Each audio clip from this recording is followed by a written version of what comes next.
I used to be a coach, a tennis coach, and when I coach, when they learn something good and they learn something hard that we were working on it, when they hit it one time, hit that ball one time, the way that we were trying, and they did it right, I'd literally jump in the air and stop and run to the point my fingers. You did it, yeah, you did it, and they get excited, go, yeah, I did it, because they're the ones who went through the struggle of trying to do it. And it was hard, it was hard, it was hard. And when they got it, I was invested in their success. And I would hope, get it, get it, get it, get it, get it. And when they did, my reaction was genuine. Because my reaction was genuine because I accomplished something too. I got them to do something difficult. I knew it was difficult and I took them through it and I didn't give up. And they didn't give up. And that's what I got excited about too, that they didn't give up, that they didn't walk off the court, that they didn't get all huffy. I wouldn't let students get all huffy on me. I wouldn't let them be disrespectful to me. It isn't true. I'd let them, but then I'd let them have it too. I'd give them the what for, is what God likes to say to me. Give somebody the what for is you chastise them, not you denigrate them. You talk down to them, yeah, to some degree. But when I, as a coach, didn't really believe in talking down to someone and leaving them down because I was good at it. I could talk the shit out of a kid into crying in a corner if I needed to and had to. And some might say, no, that's abuse and that's a wrong way to teach. And it's like, yeah, it's a wrong way to teach. I agree. But it was extremely effective for me because I never, ever left the tennis court with a kid that I did that to. I broke them down is what I did. And I didn't know that at the time that I was doing something similar to that. Similarly, what the military does is what God tells me is true. The military will break someone down, but then they will build them up into a big old macho Camacho King Kong. I can do anything. I'm a part of a team that's badass and strong. Well, the kid and I were a part of a team. We worked together, and the parents were there too. And parents would watch me get angry, genuinely angry at a kid who didn't have the right attitude, who didn't have the right try, who didn't try hard enough for my flavor, for my taste. And I had a level of expectation I gave to kids who I thought needed that level of expectation. They knew it. They knew that I'd get pissed. They knew I'd make them run laps. They knew I'd make them do push-ups, and they knew that I'd get angry. And they knew that I would celebrate that anger with their parents if I had to. I'd say to the kid who was behaving poorly, it's like, you need to stop it. Because if I tell your parents and I tell them in the way that I fucking want to tell them, you're dead. You're dead at home, man. You're dead, man. I won't have to do anything more, right? Because I'm gonna have to tell them that you're the way you're behaving. So get that shit together, man. Put up your big boy pants, big girl pants, and behave. And I was the same way to girls, and girls were a little different. I was a little more delicate with girls. It isn't true. My daughter was one of my students for her whole life as a tennis student of mine. And she was a little girl that I learned a lot about how to coach. And I loved my daughter. And I coached a lot of my students, God says, like they were my children. Isn't true. Like I was a father figure. Students wanted to please me, and they wanted to please me by behaving well. No, by succeeding when I coached them. They were pleased when I was pleased, and they were unhappy when I was unhappy. Isn't true. They were unhappy when I was happy. Isn't true. They were unhappy when I was unhappy as hell. Is true. What I did that I thought I needed to do may not be unique is if I broke a kid down, if they ended up crying, it wasn't common that I made them cry, but I could make them cry, and I would threaten them. I would say, I had one student, a girl, a tough girl, and she knew that students would cry because I would tell parents, your kid may cry in practice if I'm your coach before they became my student. I give them a front warning. Your children may cry because I'll stress them. I'll put them through it to get the most out of them. And I would say, I'm probably not the coach for you. And then they would say, no, we want you to coach our kid. We do. Well, this girl, she was like, I was like, you know, she was defiant in something. And I told her, she wasn't trying. And I was like, if I push you, I could make you cry in 3 minutes. If you don't get your shit together and start doing the things I want. She was defiant. She was like, no. She got through a few practices, but eventually, in a practice, not soon after, right, she broke down. I deliberately didn't do it to make her cry. I just made her cry for the purposes of her understanding that her defiance did not have control over her actions, where I demanded her to perform at an effort level that was what I expected. The mere act of her crying, not the mere act, the fact that she cried, and I was the one that directed her thoughts and her emotions in that direction, took away her control. It made her a lot more pliable in my hands. And the thing that I haven't said yet is with students that I may have broke down like that, I made them cry, and people may say it's wrong, it's abuse, it's child abuse. Nah, kids are a lot stronger, and I've learned that as being a coach from the youngest of ages. Some of the toughest little kids were 6-year-olds, tough kids where I could yell at them. I would yell at 6-year-olds, and they'd march like little soldiers and try and do what I told them, right? But one thing one guy tells me, and parents tell me too, parents and students, I know it's true, but I didn't really believe it's true back when I was coaching, is my kids, they loved me as their coach. They were loyal to me. They didn't quit on me. Coaches had a lifespan of having students about 6 months, and then people will change coaches. I had students for years.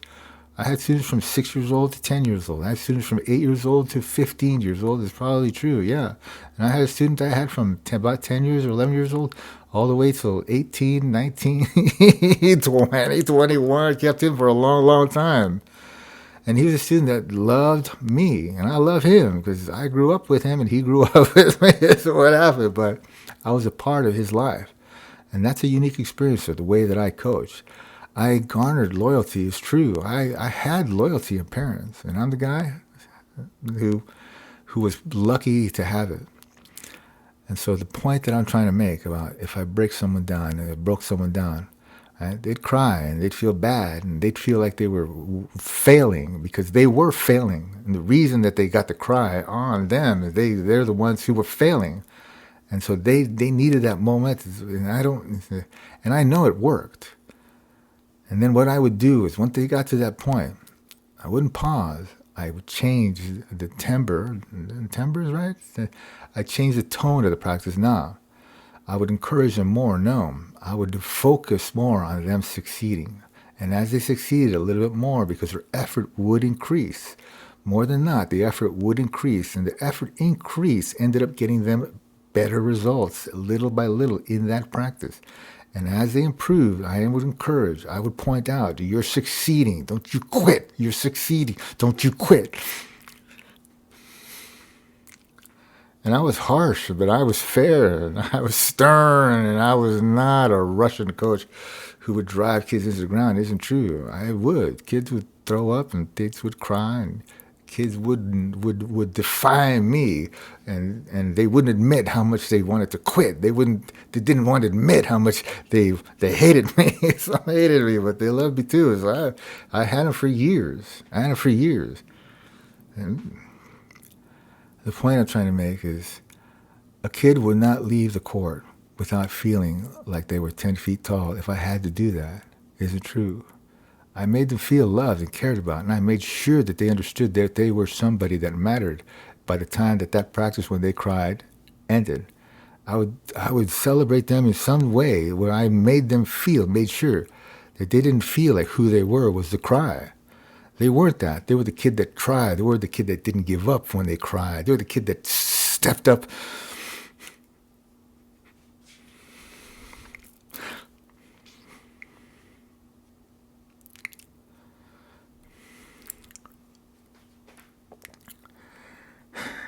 They were the kid that showed me that to give up is wrong. To quit is wrong. To go away in the face of adversity is wrong. There is always hope. There is always a chance to overcome. There's always a chance to do it right, to make it right, to fix it right, no matter how wrong or bad you feel. A child who cries is a child who experiences a deep emotional state of failure. But within that practice, I would elevate them. I would help them to rise. I would help them to believe in themselves. And then the following practices would be practices that were so productive because they knew that they could hit another effort level. They believed in me, maybe, but they believed that they could do it simply because they knew they could do it. They knew they had to do it, and they knew they didn't want to cry. Because the cry doesn't feel good, but the cry doesn't kill them. It doesn't hurt them permanently.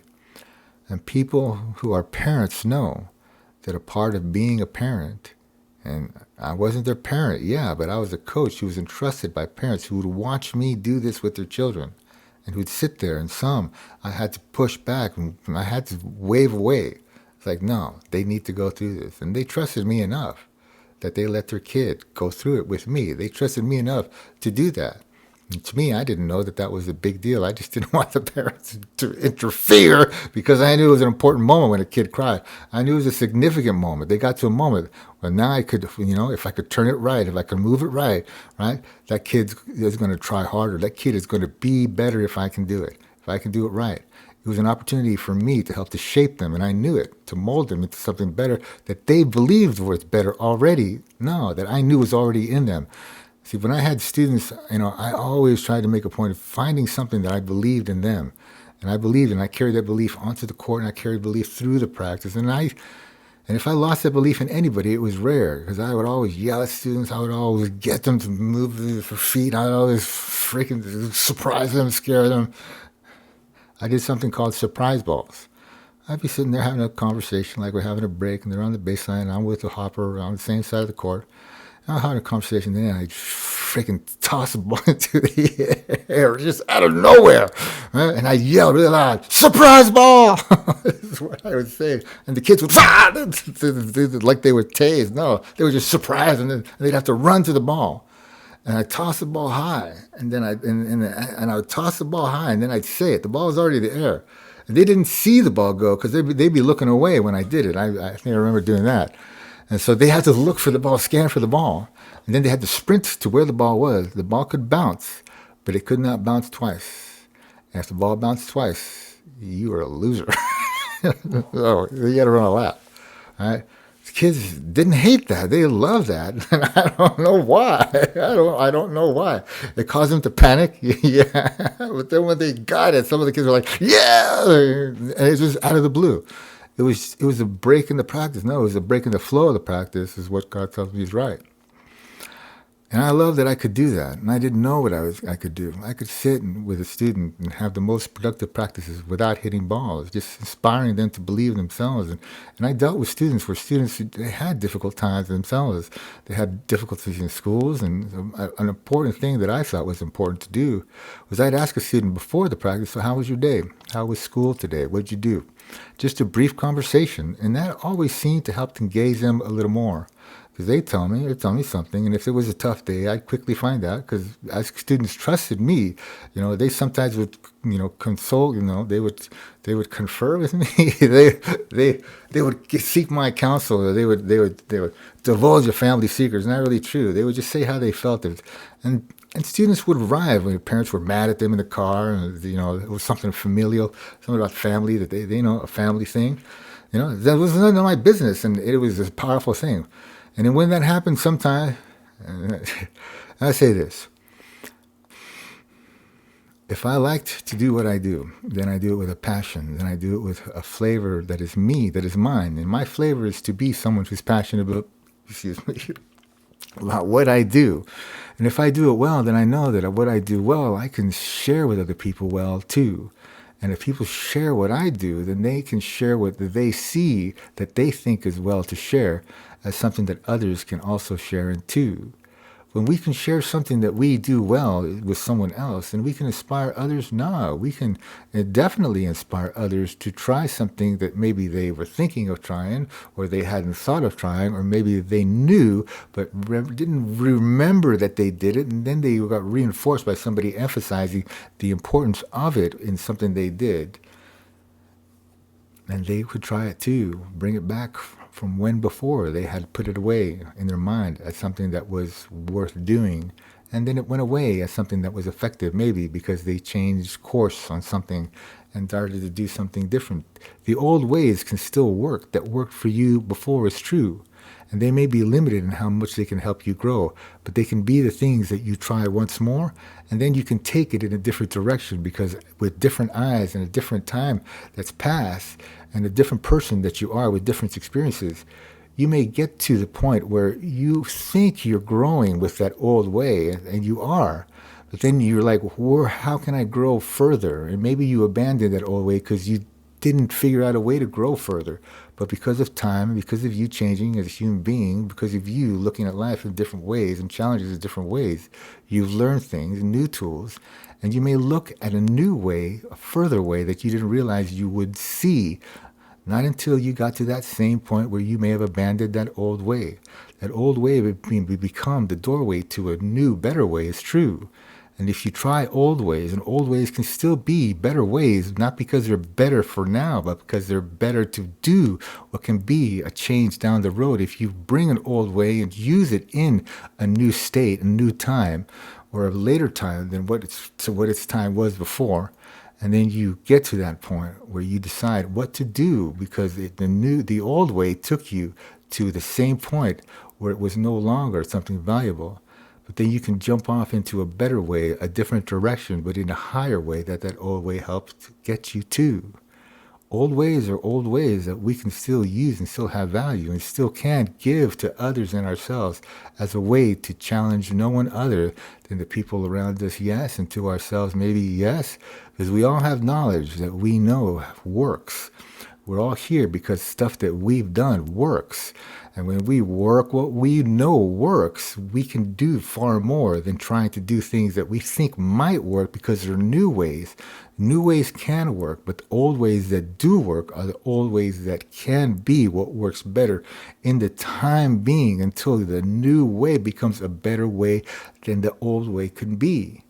An old way may have a limit of being as good as a new way to take us further down the road in life and trying to accomplish things that are hard in life and difficult and challenges, like a tennis coach who didn't know, like me, that the things that I taught were far further ahead in time is what God tells me. I don't know.